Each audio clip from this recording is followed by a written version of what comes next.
목사인 제가 가장 가슴 아픈 순간을 고백하겠습니다. 5년 전 우리 교회에서 30년 넘게 신앙생활을 하시던 한 권사님이 제게 찾아오셨습니다. 눈물을 흘리며 말씀하셨습니다. 목사님, 제가 잘못 믿고 있었던 건가요? 알고 보니 어떤 모임에 나가셨다가 완전히 다른 복음을 듣고 오신 것입니다. 그분은 58세의 김영숙 권사님이셨습니다. 부산에서 평생 성실하게 신앙생활을 해오신 분이셨지요. 그런데 한 달 전부터 아파트 단지에서 만난 어떤 여성이 더 깊은 진리를 가르쳐준다며 자신을 초대했다는 것입니다. 처음엔 별 생각 없이 따라갔는데 거기서 들은 이야기가 너무나 그럴듯했다고 하셨습니다. 목사님, 성경에 없는 이야기인데 왜 이렇게 진짜처럼 들렸을까요? 그분의 질문에 저는 한참을 말없이 앉아 있었습니다. 목사인 저도 대답이 쉽지 않았기 때문입니다. 여러분, 혹시 이런 생각 해보신 적 있으신가요? 내가 믿는 이 복음이 진짜가 맞나? 만약 누군가 더 그럴듯한 이야기를 들려준다면 나는 분별할 수 있을까? 정말 두려운 질문이지 않습니까? 세상은 말합니다. 모든 종교는 같은 길이다. 어느 길로 가든 상관없다. 진리는 하나가 아니라 여러 개다. 하지만 예수님은 정반대로 말씀하십니다. 내가 곧 길이요 진리요 생명이니 나로 말미암지 않고는 아버지께로 올 자가 없느니라. 요한복음 14장 6절입니다. 하나밖에 없는 진리. 그것이 바로 예수 그리스도이십니다. 그런데 왜 우리는 혼란스러울까요? 왜 30년 신앙생활을 한 권사님도 흔들리실까요? 바로 여기에 오늘 우리가 반드시 알아야 할 이유가 있습니다. 오늘 저는 여러분과 함께 이단을 분별하는 7가지 신앙적 기준을 나누려고 합니다. 이것은 단순한 지식이 아닙니다. 여러분과 여러분의 가족을, 여러분이 사랑하는 영혼들을 지키는 생명의 기준입니다. 끝까지 함께 해주시겠습니까? 첫 번째, 예수 그리스도를 어떻게 고백하는가? 여러분, 가장 먼저 확인해야 할 것이 있습니다. 그들이 예수님을 어떻게 고백하는가입니다. 이것이 모든 분별의 시작입니다. 얼마 전 한 청년이 제게 말했습니다. 목사님, 저희 직장 동료가 성경 공부를 같이 하자고 하는데요. 예수님을 믿는다고 하는데 뭔가 다른 것 같아요. 제가 물었습니다. 어떻게 다른데? 예수님이 하나님이라는 건 인정하는데 또 다른 보혜사가 있다고 해요. 그 순간 저는 알았습니다. 이단의 특징을 그대로 보여주고 있다는 것을 말입니다. 성경은 분명히 말씀하십니다. 그러므로 내가 너희에게 알리노니 하나님의 영으로 말하는 자는 누구든지 예수를 저주할 자라 하지 아니하고 또 성령으로 아니하고는 누구든지 예수를 주시라 할 수 없느니라. 고린도전서 12장 3절입니다. 이 말씀이 우리에게 주는 의미가 무엇입니까? 예수님이 누구신지에 대한 고백이 모든 신앙의 기초라는 것입니다. 초대교회 시대에도 마찬가지였습니다. 영지주의라는 이단이 있었습니다. 그들은 예수님이 하나님이라는 것은 인정했습니다. 그런데 문제가 있었습니다. 예수님이 육체를 입고 오신 것을 부인했습니다. 영은 선하고 육체는 악하다. 그러므로 하나님이 더러운 육체를 입을 리 없다. 이것이 그들의 주장이었습니다. 그럴듯하게 들리지 않습니까? 하지만 이것은 복음을 완전히 무너뜨리는 거짓입니다. 왜냐하면 예수님이 육체를 입지 않으셨다면 십자가도 거짓이고 부활도 거짓이 되기 때문입니다. 사도 요한은 이렇게 외쳤습니다. 예수 그리스도께서 육체로 오신 것을 부인하는 자가 적그리스도니라. 요한일서 4장 3절입니다. 여러분, 이것이 첫 번째 기준입니다. 예수 그리스도를 온전히 고백하는가? 예수님이 완전한 하나님이시며 동시에 완전한 사람으로 오셨다는 것을 믿는가? 예수님 외에 다른 구원자를 말하지는 않는가? 2023년 서울에 사는 박미선 집사님 62세의 이야기를 들려드리겠습니다. 그분은 40년 가까이 신앙생활을 하신 분입니다. 코로나 이후로 교회를 나가기가 힘들어지셨습니다. 그러던 중 온라인으로 어떤 집회 영상을 보게 되셨습니다. 처음엔 은혜롭게 느껴졌다고 합니다. 예수님 이야기를 하고 성경 말씀을 인용하니까요. 그런데 3주째 들으시면서 이상한 점을 발견하셨습니다. 그들은 예수님을 이야기하면서도 항상 또 다른 구원자를 이야기했습니다. 예수님이 초림으로 오셨고 이제 재림 예수가 이 땅에 와 계십니다. 이런 식이었습니다. 박 집사님은 불안한 마음이 드셨습니다. 그래서 자신이 다니던 교회 목사님께 연락하셨습니다. 그 목사님은 분명히 말씀해 주셨습니다. 집사님, 예수 그리스도는 한 분이십니다. 어제나 오늘이나 영원토록 동일하신 분이십니다. 다른 구원자는 없습니다. 히브리서 13장 8절 말씀이었습니다. 그 순간 박 집사님은 깨달으셨습니다. 아무리 그럴듯해 보여도 예수 그리스도를 온전히 고백하지 않으면 그것은 다른 복음이라는 것을 말입니다. 지금도 그분은 교회에서 이단 분별 세미나에 열심히 참석하시며 다른 성도들에게 자신의 경험을 나누고 계십니다. 여러분, 이것을 기억하십시오. 예수 그리스도에 대한 온전한 고백이 모든 것의 시작입니다. 예수님이 하나님이시며 사람이 되셨고 십자가에 죽으시고 부활하셨으며 다시 오실 유일한 구세주이심을 고백하는 것입니다. 여기에 더하지도 빼지도 않는 것입니다. 사랑하는 여러분, 지금 저와 함께 이렇게 기도해 보시겠습니까? 하나님 아버지, 예수 그리스도가 유일한 구세주이심을 고백합니다. 예수님은 참 하나님이시며 참 사람으로 이 땅에 오셨습니다. 예수님의 십자가와 부활만이 나의 구원입니다. 예수님 외에 다른 구원자는 없습니다. 이 고백을 흔들리지 않게 지켜주시고 거짓 가르침을 분별하는 지혜를 주소서. 예수님의 이름으로 기도합니다. 아멘. 이 고백이 여러분의 마음 깊이 새겨지기를 바랍니다. 두 번째, 성경에 무엇을 더하는가? 두 번째로 확인해야 할 것이 있습니다. 그들이 성경에 무엇을 더하고 있는가입니다. 이것은 정말 중요한 기준입니다. 왜냐하면 대부분의 이단은 성경을 부인하지 않기 때문입니다. 오히려 성경을 많이 읽고 많이 인용합니다. 그런데 문제는 성경에 무언가를 더한다는 것입니다. 성경만으로는 부족하다. 이 책이 있어야 한다. 성경의 비밀을 알려면 이 가르침이 필요하다. 성경에는 없지만 하나님이 우리에게 새롭게 계시하신 진리가 있다. 이런 이야기를 들으신 적 있으신가요? 성경은 이것에 대해 무엇이라 말씀하십니까? 내가 이 두루마리의 예언의 말씀을 듣는 모든 사람에게 증언하노니 만일 누구든지 이것들 외에 더하면 하나님이 이 두루마리에 기록된 재앙들을 그에게 더하실 것이요. 요한계시록 22장 18절입니다. 얼마나 엄중한 경고입니까? 성경에 더하는 것은 하나님의 진노를 받는 일입니다. 1997년 대구에서 있었던 일입니다. 한 권사님이 어떤 집회에 초대를 받으셨습니다. 53세의 최순희 권사님이셨습니다. 그 집회는 겉으로 보기에 아주 은혜로웠습니다. 찬양도 뜨겁고 간증도 많고 성경도 많이 읽었습니다. 그런데 3일째 되는 날 이상한 점을 발견하셨습니다. 강사가 성경을 읽다가 갑자기 어떤 책을 꺼내 들었습니다. 성경에는 이렇게 기록되어 있지만 하나님께서 이 시대에 새롭게 계시하신 말씀이 있습니다. 이 책에 그 비밀이 담겨 있습니다. 최 권사님은 그 순간 소름이 돋았다고 하셨습니다.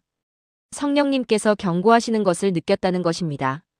집회가 끝나자마자 그분은 그 자리를 떠나셨습니다. 그리고 자신이 다니던 교회 목사님께 그 일을 보고하셨습니다.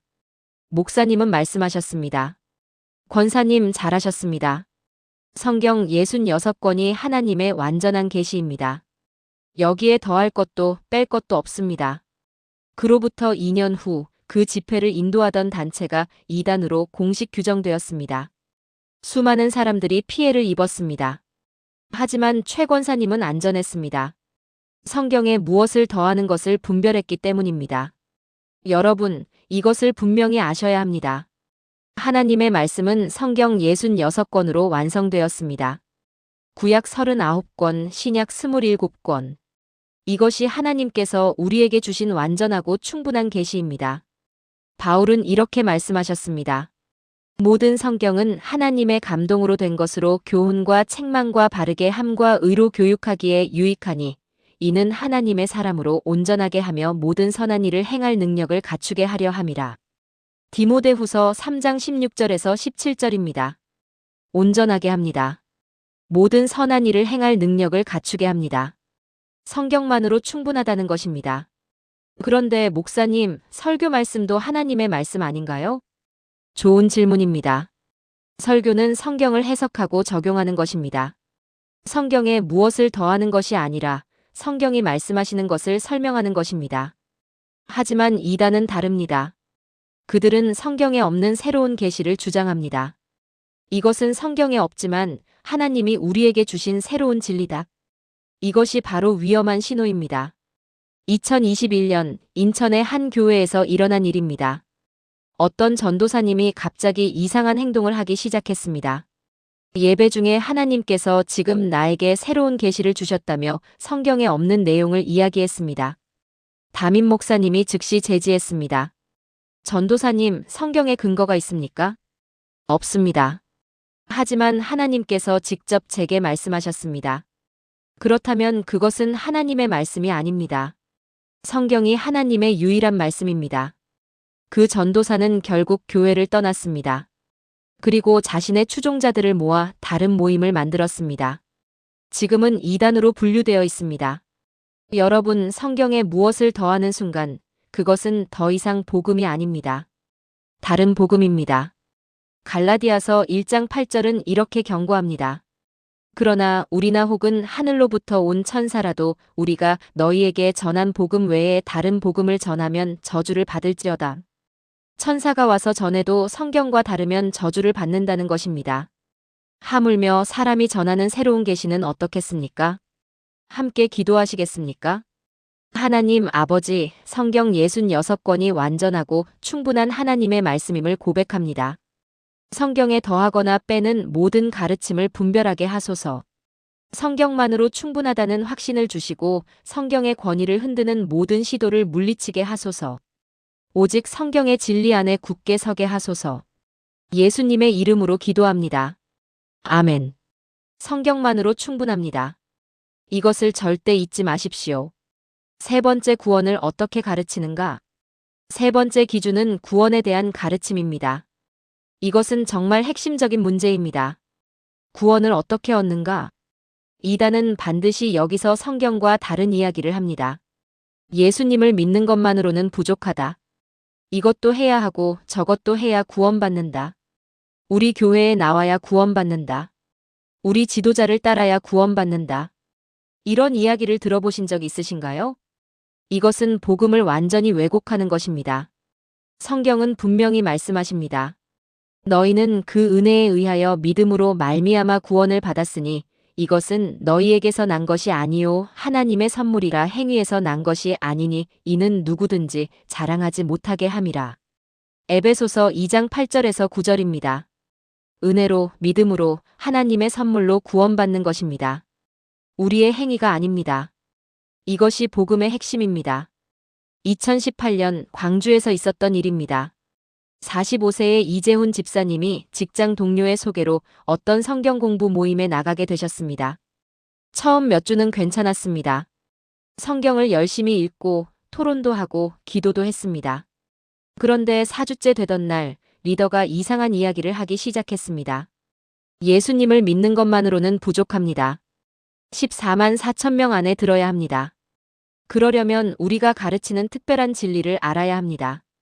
이 집사님은 이상하다고 느꼈습니다. 그래서 질문했습니다. 그럼 예수님을 믿어도 구원받지 못할 수 있다는 말씀이신가요? 네, 그렇습니다. 올바른 지식이 없으면 구원받을 수 없습니다. 그 순간 이 집사님은 확신하셨습니다. 이것은 성경의 가르침이 아니라는 것을 말입니다. 집에 돌아오신 후 곧바로 자신이 다니던 교회 목사님께 전화하셨습니다. 목사님은 말씀하셨습니다. 집사님, 그것은 전형적인 이단의 가르침입니다. 구원은 오직 예수 그리스도를 믿는 믿음으로만 얻습니다. 거기에 더할 것이 없습니다. 이 집사님은 그 모임을 즉시 그만두셨습니다. 그리고 자신이 다니던 교회에서 더욱 열심히 말씀을 배우기 시작하셨습니다. 지금은 청년부 교사로 섬기시며 청년들에게 올바른 구원의 교리를 가르치고 계십니다. 여러분, 이것을 분명히 아셔야 합니다. 구원은 오직 은혜로, 오직 믿음으로, 오직 그리스도로만 얻습니다.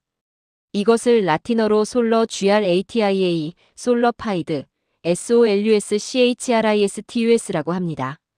종교개혁의 핵심 구호입니다. 우리의 행위로 구원에 무엇을 더할 수 없습니다. 예수님이 십자가에서 다 이루었다고 외치셨을 때 정말로 다 이루신 것입니다. 요한복음 19장 30절입니다. 여기에 우리가 더할 것이 하나도 없습니다. 그런데 목사님, 야고보서에서는 행함이 없는 믿음은 죽은 것이라고 하지 않았나요? 맞습니다. 야고보서 2장 17절입니다. 하지만 이것을 오해하면 안 됩니다. 야고보는 구원받기 위해 행위가 필요하다고 말한 것이 아닙니다. 진짜 믿음은 반드시 행위로 나타난다고 말한 것입니다. 구원받기 위해 행위를 더하는 것이 아니라 구원받은 사람은 자연스럽게 선한 행위를 하게 된다는 것입니다. 나무를 보면 열매를 알 수 있듯이 진짜 믿음은 삶으로 드러난다는 것입니다. 이단은 이것을 뒤집습니다. 행위를 해야 구원받는다. 우리 교회에 나와야 구원받는다. 우리 지도자에게 순종해야 구원받는다. 11조를 해야 구원받는다. 전도를 몇 명 해야 구원받는다. 이 모든 것이 거짓입니다. 구원은 오직 예수 그리스도를 믿는 믿음으로만 얻습니다. 로마서 10장 9절은 이렇게 말씀합니다. 내가 만일 내 입으로 예수를 주로 시인하며 또 하나님께서 그를 죽은 자 가운데서 살리신 것을 내 마음에 믿으면 구원을 받으리라. 이것이 구원의 조건입니다.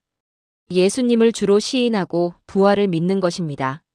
거기에 더할 것이 없습니다. 함께 기도하시겠습니까? 하나님 아버지, 구원이 오직 은혜요, 오직 믿음이요, 오직 그리스도임을 고백합니다. 나의 행위로 구원에 무엇을 더할 수 없음을 믿습니다. 예수님의 십자가가 완전한 구원이심을 선포합니다.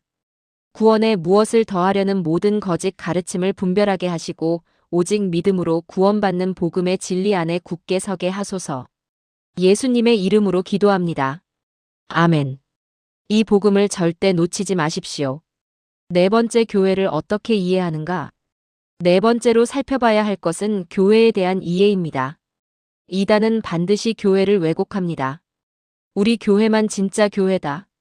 다른 교회는 다 타락했다. 우리를 떠나면 구원을 잃는다. 이런 주장을 들어보신 적 있으신가요? 이것은 전형적인 이단의 특징입니다. 성경은 교회를 어떻게 말씀하십니까? 그리스도께서 교회를 사랑하사 그 교회를 위하여 자신을 주셨으니 이는 곧 물로 씻어 말씀으로 깨끗하게 하사 거룩하게 하시고. 에베소서 5장 25절에서 26절입니다. 교회는 그리스도의 몸입니다. 예수님께서 사랑하시고 자신을 주신 공동체입니다. 그런데 이단은 자기들만 진짜 교회라고 주장합니다. 다른 교회는 다 거짓이고 타락했고 바벨론이라고 말합니다. 이것은 그리스도의 몸을 찢는 행위입니다. 2015년 수원에서 있었던 일입니다. 68세의 장명숙 권사님이 한 집회에 참석하셨습니다. 그 집회는 겉으로는 부흥회처럼 보였습니다. 찬양도 하고 기도도 하고 성경도 읽었습니다. 그런데 강사가 하는 말이 점점 이상해졌습니다. 여러분이 다니는 교회는 이미 죽었습니다. 바벨론입니다. 거기서 나와야 합니다. 진짜 교회는 우리밖에 없습니다. 장 권사님은 40년 넘게 같은 교회를 다니셨습니다. 그 교회에서 믿음을 배웠고 은혜를 받았고 하나님을 만났습니다. 그런데 지금 그 교회가 바벨론이라니요? 마음이 무너지는 것 같았습니다. 집회가 끝난 후 집으로 돌아왔지만 잠을 이룰 수 없었습니다. 새벽 4시 장 권사님은 담임 목사님께 전화했습니다. 목사님, 제가 잘못 믿고 있었던 건가요? 우리 교회가 바벨론인가요? 목사님은 차분하게 말씀하셨습니다. 권사님, 예수 그리스도를 주로 고백하고 성경을 하나님의 말씀으로 믿고 은혜로 구원받는다고 가르치는 교회는 모두 그리스도의 몸인 교회입니다. 우리 교회만 진짜고 다른 교회는 다 거짓이라고 주장하는 것이야말로 이단의 특징입니다. 그 말씀을 듣는 순간 장 권사님은 평안을 되찾으셨습니다. 성령님께서 증거하셨기 때문입니다. 그 후 장 권사님은 더욱 열심히 교회를 섬기셨습니다. 그리고 이단에 빠질 뻔한 다른 성도들을 돕는 일에 헌신하고 계십니다. 여러분, 교회는 건물이 아닙니다. 조직이 아닙니다. 교회는 예수 그리스도를 믿는 모든 사람들의 공동체입니다. 지역교회는 다를 수 있습니다. 예배 방식이 다를 수 있습니다. 찬양 스타일이 다를 수 있습니다. 하지만 예수 그리스도를 주로 고백하고 성경을 하나님의 말씀으로 믿고 은혜로 구원받는다고 가르치는 교회는 모두 참된 교회입니다. 고린도전서 12장 12절부터 13절은 이렇게 말씀합니다. 몸은 하나인데 많은 지체가 있고 몸의 지체가 많으나 한 몸인과 같이 그리스도도 그러하니라. 우리가 유대인이나 헬라인이나 종이나 자유인이나 다 한 성령으로 세례를 받아 한 몸이 되었고 또 다 한 성령을 마시게 하셨느니라. 한 몸입니다. 다양한 지체가 있지만 한 몸입니다. 이것이 교회입니다. 이단은 이것을 부인합니다. 자기들만 진짜 교회라고 주장합니다. 자기들을 떠나면 구원을 잃는다고 협박합니다. 자기들의 지도자만 따라야 한다고 강요합니다. 이것은 성경의 가르침이 아닙니다. 마태복음 16장 18절에서 예수님은 이렇게 말씀하셨습니다. 내가 이 반석 위에 내 교회를 세우리니 음부의 권세가 이기지 못하리라. 누구의 교회입니까? 예수님의 교회입니다. 어떤 목사의 교회도 아니고 어떤 지도자의 교회도 아니고 어떤 교단의 교회도 아닙니다. 오직 예수 그리스도의 교회입니다. 함께 기도하시겠습니까? 하나님 아버지, 교회가 그리스도의 몸이요 예수님께서 사랑하시는 신부임을 고백합니다. 예수 그리스도를 주로 고백하는 모든 교회가 참된 교회임을 믿습니다. 어떤 교회나 단체가 자기들만 진짜라고 주장할 때 분별할 수 있는 지혜를 주소서. 교회를 사랑하게 하시고 그리스도의 몸을 세우는 일에 힘쓰게 하소서. 예수님의 이름으로 기도합니다. 아멘. 그리스도의 몸인 교회를 사랑하십시오. 5번째, 지도자를 어떻게 세우는가? 5번째 기준은 지도자에 대한 것입니다. 이것은 정말 중요합니다. 왜냐하면 이단의 핵심은 대부분 지도자 숭배이기 때문입니다. 우리 선생님은 특별하다. 우리 선생님만 성경의 비밀을 안다. 우리 선생님에게 순종해야 구원받는다. 우리 선생님을 비판하면 하나님을 거역하는 것이다. 이런 이야기를 들으신 적 있으신가요? 이것은 매우 위험한 신호입니다. 성경은 지도자에 대해 무엇이라 말씀하십니까? 그러므로 사람을 자랑하지 말라. 만물이 다 너희 것임이라. 바울이나 아볼로나 게바나 세계나 생명이나 사망이나 지금 것이나 장래 것이나 다 너희의 것이요 너희는 그리스도의 것이요 그리스도는 하나님의 것이니라. 고린도전서 3장 21절에서 23절입니다. 사람을 자랑하지 말라고 하셨습니다. 바울도 아볼로도 게바도 모두 종일 뿐입니다. 우리가 따라야 할 분은 오직 예수 그리스도이십니다. 2019년 제주도에서 있었던 일입니다. 37세의 김태희 자매님이 한 온라인 성경 공부 모임에 참여하게 되었습니다. 처음에는 성경을 깊이 배울 수 있어서 좋았습니다. 그런데 시간이 지날수록 이상한 점을 발견했습니다. 그들은 성경보다 자기들 지도자의 말을 더 중요하게 여겼습니다. 선생님께서 이렇게 해석하셨으니 이것이 정답입니다. 선생님의 가르침에 의문을 품으면 안 됩니다. 선생님은 하나님께 직접 계시를 받으시는 분입니다. 김자매님은 불편함을 느꼈습니다. 그래서 조심스럽게 질문했습니다. 그런데 이 부분은 성경에서 다르게 말씀하시는 것 같은데요. 그 순간 분위기가 싸늘해졌습니다. 리더가 말했습니다. 자매님, 선생님의 가르침을 의심하시는 건가요? 그것은 하나님을 의심하는 것과 같습니다. 김자매님은 그 자리에서 나왔습니다. 그리고 자신이 다니던 교회 목사님께 상담을 요청했습니다. 목사님은 분명하게 말씀하셨습니다. 자매님, 어떤 사람도 하나님과 같은 위치에 있을 수 없습니다. 목사도 선생도 지도자도 모두 연약한 사람일 뿐입니다. 우리가 따라야 할 분은 오직 예수님입니다. 그 말씀이 김자매님을 자유롭게 했습니다. 지금은 교회에서 청년 사역을 섬기시며 젊은이들에게 올바른 신앙관을 가르치고 계십니다. 여러분, 이것을 기억하십시오. 목사도 선생도 지도자도 모두 연약한 사람입니다. 존경받을 수는 있지만 숭배받아서는 안 됩니다. 히브리서 13장 7절은 이렇게 말씀합니다. 하나님의 말씀을 너희에게 일러주고 너희를 인도하던 자들을 생각하며 그들의 행실의 결말을 주의하여 보고 그들의 믿음을 본받으라. 믿음을 본받으라고 하셨습니다. 그 사람을 숭배하라고 하지 않으셨습니다. 사도 바울도 이렇게 말했습니다. 내가 그리스도를 본받는 것 같이 너희는 나를 본받는 자가 되라. 고린도전서 11장 1절입니다. 바울을 따르라는 것이 아니라 바울이 그리스도를 따르는 것처럼 너희도 그리스도를 따르라는 것입니다. 이단은 이것을 뒤집습니다. 지도자를 그리스도와 같은 위치에 놓습니다. 지도자의 말을 성경과 같은 권위로 만듭니다. 지도자에 대한 순종을 하나님에 대한 순종과 동일시합니다. 이것은 우상 숭배입니다. 출애굽기 20장 3절은 이렇게 말씀합니다. 너는 나 외에는 다른 신들을 내게 두지 말라. 어떤 사람도 하나님의 자리에 있을 수 없습니다. 어떤 지도자도 절대적 권위를 가질 수 없습니다. 모든 지도자는 성경 아래에 있어야 합니다. 사도행전 17장 11절은 베레아 사람들을 칭찬합니다. 베레아에 있는 사람들은 데살로니가에 있는 사람들보다 더 너그러워서 간절한 마음으로 말씀을 받고 이것이 그러한가 하여 날마다 성경을 상고하므로 바울과 실라의 가르침조차 성경으로 확인했습니다. 이것이 올바른 태도입니다. 함께 기도하시겠습니까? 하나님 아버지, 오직 주님만이 경배받으실 분이심을 고백합니다. 어떤 사람도 주님의 자리에 둘 수 없음을 믿습니다. 지도자를 존경하되 숭배하지 않게 하시고 사람의 말보다 하나님의 말씀을 더 높이게 하소서. 지도자 숭배를 요구하는 모든 거짓 가르침을 분별하게 하시고 오직 그리스도만을 따르게 하소서. 예수님의 이름으로 기도합니다. 아멘. 사람이 아니라 그리스도를 따르십시오. 6번째 종말을 어떻게 가르치는가? 6번째로 확인해야 할 것은 종말론입니다. 이단은 거의 대부분 종말론을 왜곡합니다. 14만 4천 명만 구원받는다. 우리만 휴거된다. 재림 날짜를 우리가 안다. 지금이 바로 마지막 때다.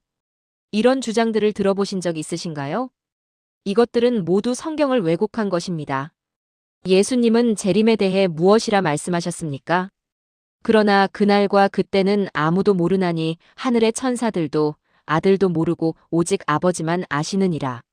마태복음 24장 36절입니다. 아무도 모릅니다. 천사도 모르고 예수님도 그날은 모르신다고 하셨습니다. 오직 아버지만 아신다고 하셨습니다. 그런데 이단은 자기들이 그날을 안다고 주장합니다. 2012년 부산에서 있었던 일입니다. 64세의 박순자 집사님이 한 단체의 세미나에 참석하셨습니다. 그 단체는 요한계시록을 해석한다며 수많은 사람들을 모았습니다. 강사는 확신에 찬 목소리로 말했습니다.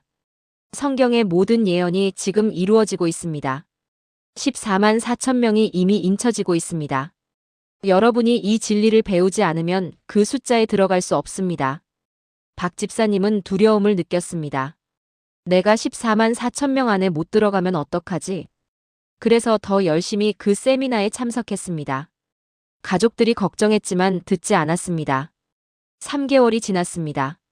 그 단체는 점점 더 구체적인 날짜를 이야기하기 시작했습니다. 올해 안에 큰 환난이 시작됩니다. 우리만 보호받을 것입니다. 하지만 그 날짜가 지나도 아무 일도 일어나지 않았습니다. 그들은 다시 날짜를 정했습니다. 또 아무 일도 일어나지 않았습니다. 그제야 박 집사님은 깨달았습니다. 자신이 거짓 선지자들에게 속았다는 것을 말입니다. 교회로 돌아온 박 집사님은 담임 목사님께 용서를 구했습니다. 목사님은 따뜻하게 받아주시며 말씀하셨습니다. 집사님, 주님의 재림은 확실합니다. 하지만 그날은 아무도 모릅니다. 우리는 늘 깨어 있어야 하지만 날짜를 정하는 것은 하나님의 권한입니다. 지금 박 집사님은 교회에서 이단 분별 사역에 헌신하고 계십니다. 자신의 아픈 경험을 나누며 다른 사람들이 같은 실수를 하지 않도록 돕고 계십니다. 여러분, 성경의 종말론은 분명합니다. 예수님은 반드시 다시 오십니다. 이것은 확실한 약속입니다.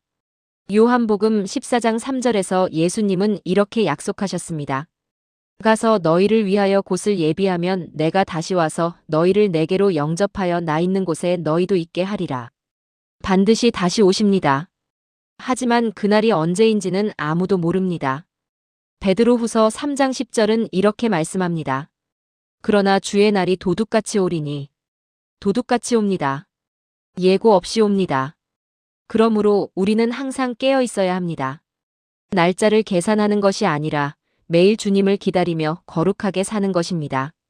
마태복음 24장 44절은 이렇게 권면합니다. 이러므로 너희도 준비하고 있으라. 생각하지 않은 때에 인자가 오리라. 준비하고 있으라는 것입니다. 특정 날짜를 기다리는 것이 아니라 매일 준비하며 사는 것입니다. 이단은 사람들을 두려움으로 조종합니다. 이날까지 우리와 함께하지 않으면 구원받지 못한다. 14만 4천 명 안에 들지 못하면 심판받는다. 하지만 성경은 사랑으로 우리를 권면합니다. 사랑하는 자들아, 우리가 지금은 하나님의 자녀라. 장래에 어떻게 될지는 아직 나타나지 아니하였으나 그가 나타나시면 우리가 그와 같을 줄을 아는 것은 그의 참모습 그대로 볼 것이기 때문이니 주를 향하여 이 소망을 가진 자마다 그의 깨끗하심과 같이 자기를 깨끗하게 하느니라. 요한일서 3장 2절에서 3절입니다. 소망을 가지고 깨끗하게 살라는 것입니다. 두려움이 아니라 소망입니다. 함께 기도하시겠습니까? 하나님 아버지, 예수님께서 반드시 다시 오실 것을 믿습니다. 하지만 그날은 오직 아버지만 아심을 고백합니다. 날짜를 계산하거나 특정한 숫자를 주장하는 거짓 가르침을 분별하게 하시고 매일 주님을 기다리며 거룩하게 살아가게 하소서. 두려움이 아니라 소망으로, 조급함이 아니라 인내로 주님의 재림을 기다리게 하소서. 예수님의 이름으로 기도합니다. 아멘. 소망을 가지고 깨어 있으십시오. 7번째 사랑을 어떻게 실천하는가? 마지막 7번째 기준은 사랑입니다. 이것이 가장 중요한 기준일 수도 있습니다. 왜냐하면 예수님께서 이것으로 제자들을 구별하라고 하셨기 때문입니다. 너희가 서로 사랑하면 이로써 모든 사람이 너희가 내 제자인 줄 알리라. 요한복음 13장 35절입니다. 사랑으로 제자를 구별한다고 하셨습니다. 그렇다면 이단의 특징은 무엇입니까? 사랑이 없습니다. 겉으로는 사랑을 이야기하지만 실제로는 분열과 미움을 일으킵니다. 가족을 갈라놓습니다. 교회를 떠나게 합니다. 다른 사람들을 정죄합니다. 우리만 옳다. 너희는 다 틀렸다. 이것이 이단의 모습입니다. 2020년 서울에서 있었던 일입니다. 29세의 정수진 자매님이 직장에서 만난 선배의 소개로 한 성경 공부 모임에 나가게 되었습니다. 처음에는 좋았습니다. 열심히 성경을 읽고 기도하고 교제했습니다. 그런데 3개월쯤 지나면서 이상한 점을 발견했습니다. 그 모임 사람들은 자기들끼리만 교제했습니다. 다른 교회 사람들은 아직 진리를 모르는 사람들이라며 거리를 두었습니다. 정 자매님이 다니던 교회 친구들을 만나려고 하면 말렸습니다. 그 사람들과 어울리면 안 됩니다. 여러분의 믿음에 해가 됩니다. 심지어 가족들과도 거리를 두라고 했습니다. 가족이라도 진리를 모르면 원수입니다. 정 자매님은 마음이 너무 답답했습니다. 이것이 정말 예수님의 가르침일까? 예수님은 원수까지도 사랑하라고 하시지 않았나? 그래서 그 모임의 리더에게 질문했습니다.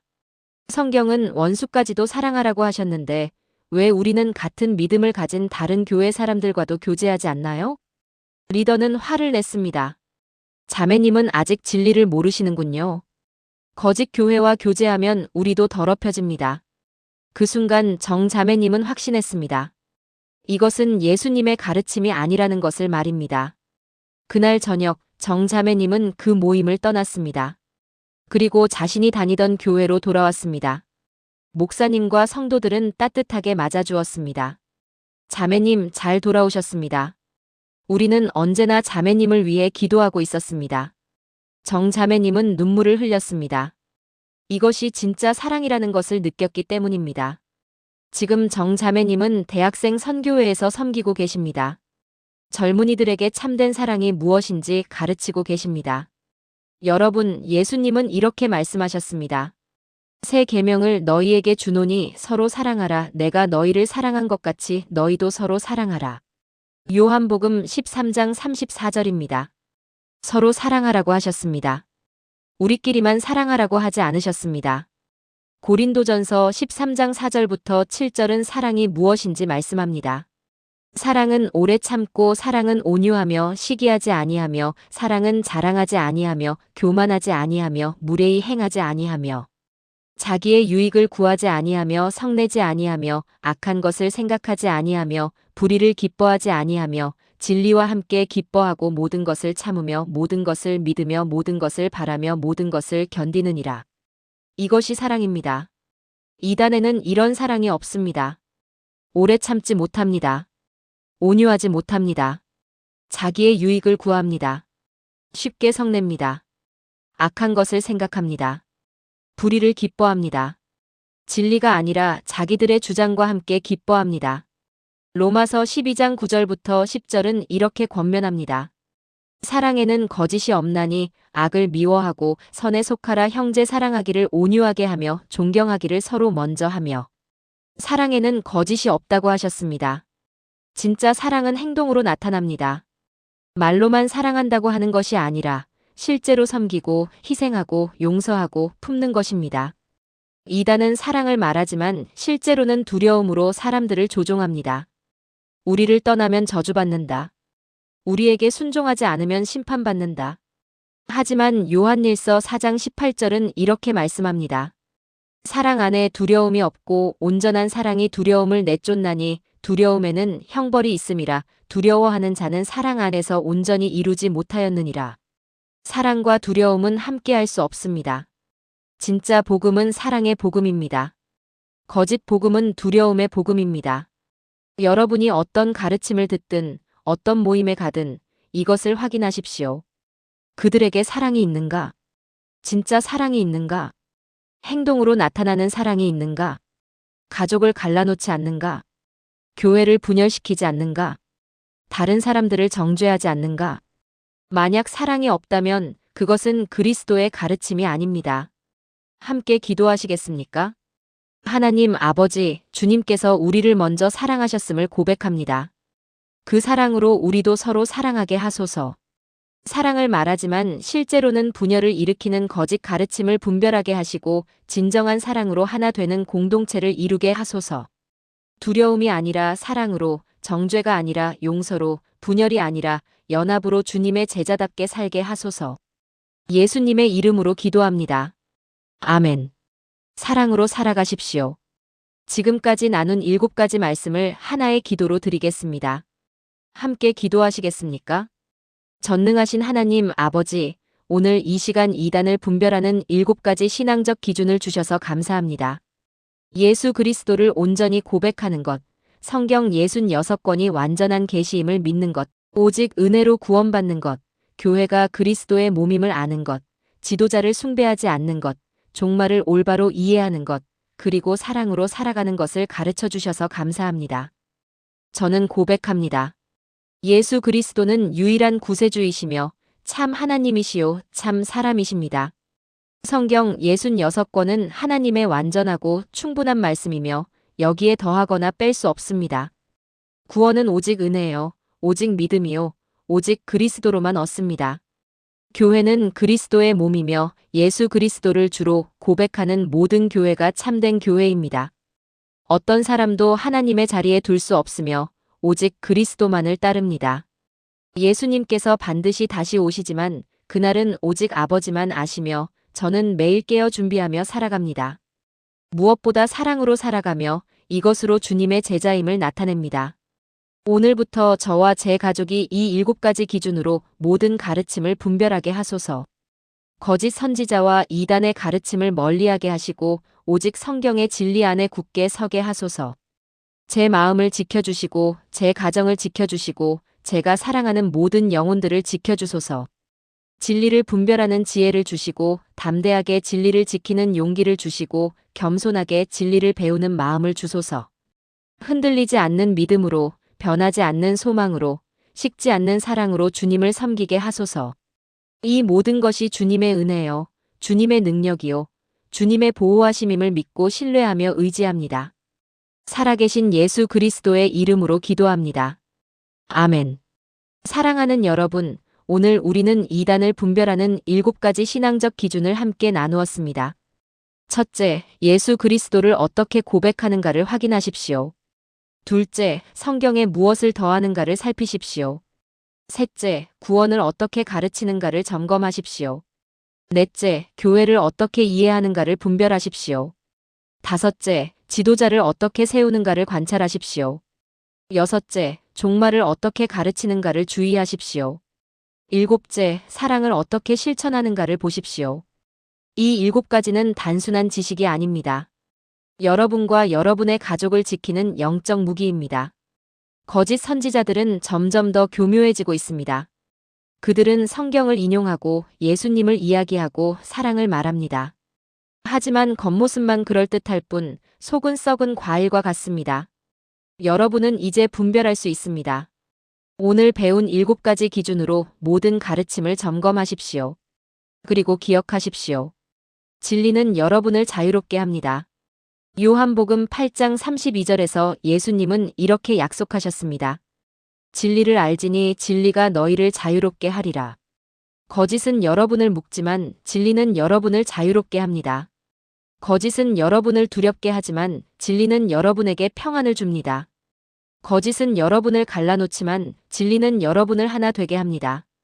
오늘 이 말씀이 여러분의 마음에 새겨지기를 바랍니다. 그리고 여러분 주변에 혹시 이단의 가르침에 노출될 위험이 있는 분들이 계시다면 이 영상을 공유해 주십시오. 더 많은 사람들이 진리를 알고 거짓을 분별하고 자유를 누리게 하십시오. 이 말씀이 마음에 닿았다면 좋아요 버튼을 눌러주시고 아래 댓글란에 진리 안에 거합니다 라고 고백해 주십시오. 여러분의 고백이 다른 분들에게 큰 힘이 될 것입니다. 하나님의 은혜가 여러분과 여러분의 가정에 충만하기를 기도합니다. 진리 안에서 자유를 누리시고 거짓을 분별하는 지혜를 갖추시고 사랑으로 하나 되는 복을 누리시기를 축복합니다. 예수 그리스도의 이름으로 축복합니다. 아멘.